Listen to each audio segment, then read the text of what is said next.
Say something. Hi. It's tasty.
Hello guys, welcome back to another edition of the vlog and welcome back to the channel. We're here in Deira.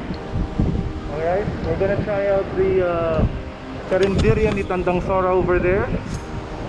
They have a buffet only for 39 dirhams and it's eat all you can buffet for seafoods or barbecue. So we're gonna try out, it's only for 39 dirhams again. This is located near Deira city center. Just behind Day to Day, and the place is a bit shaggy. So here are the landmarks. So if you go here, it'll be over there.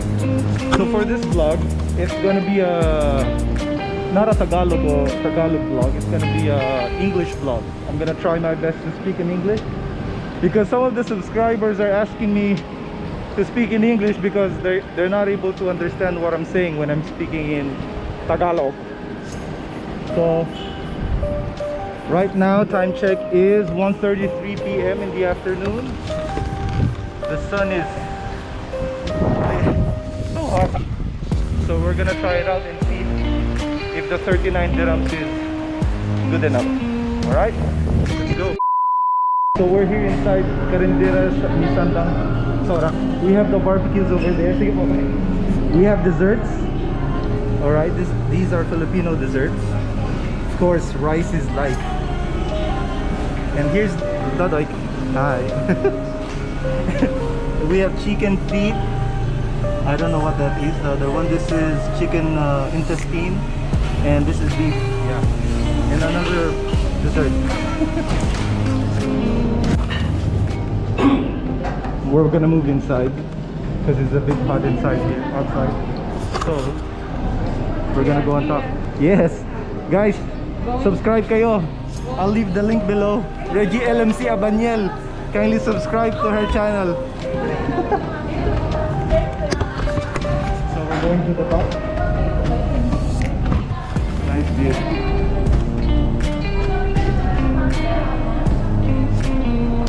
Once again, I'll leave her description below, her YouTube link. Her channel is Reggie LMC Abaniel. Support her, guys. instructions. Hindi daw nila maintindihan yung Tagalog.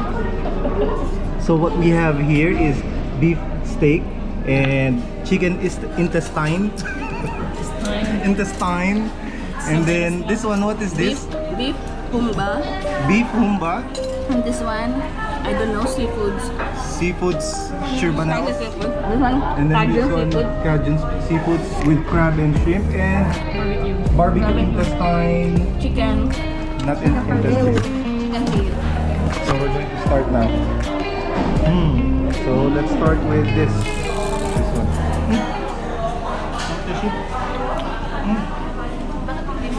Delicious.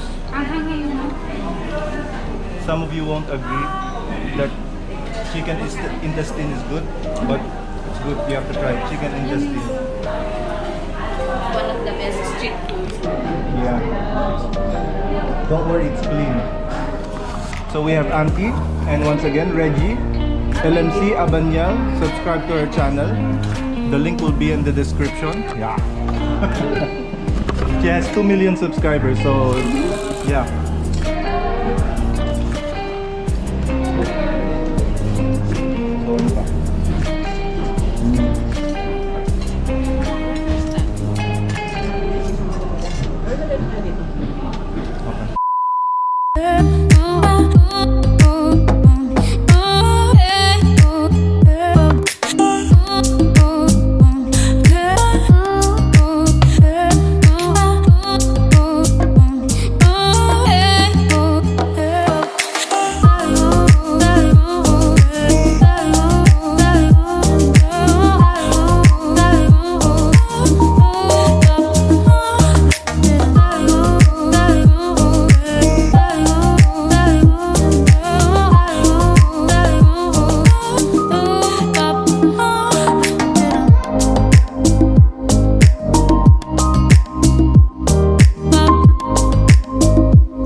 Now we are going for the dessert.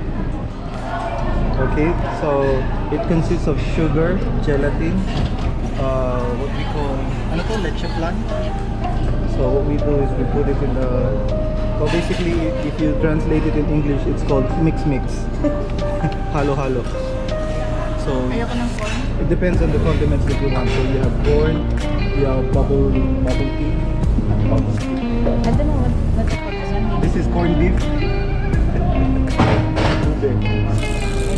So after you put all the condiments inside, you put milk and ice.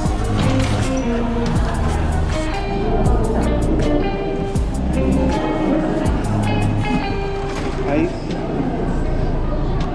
Oh, ano yung sa'yo ice? Kasi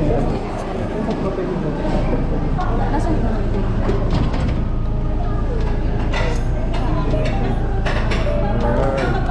yummy.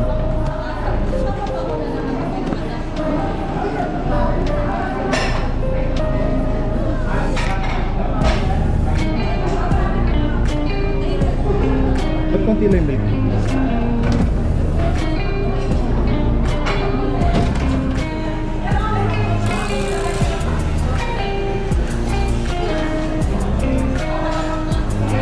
Wow.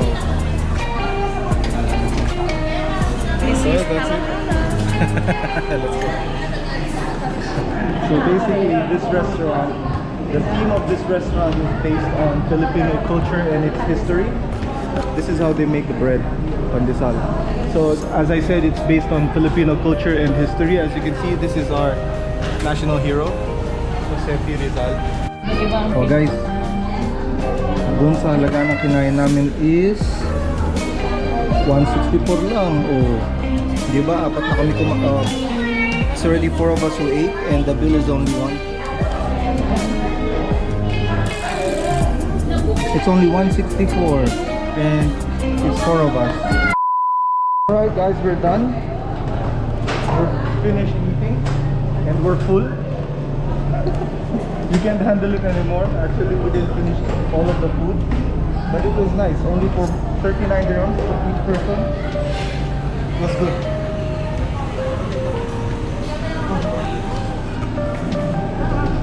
So there. So this is the last. This is the place again. Carinderia Ni Tandang Sora. Alright guys, we're done. Woo. What can you say? Happy tummy! Happy tummy! Happy tummy! So we're back again in the heat. So that's it. Hope you liked the vlog. See you again next time. Don't forget to click and subscribe. Yeah! Woo!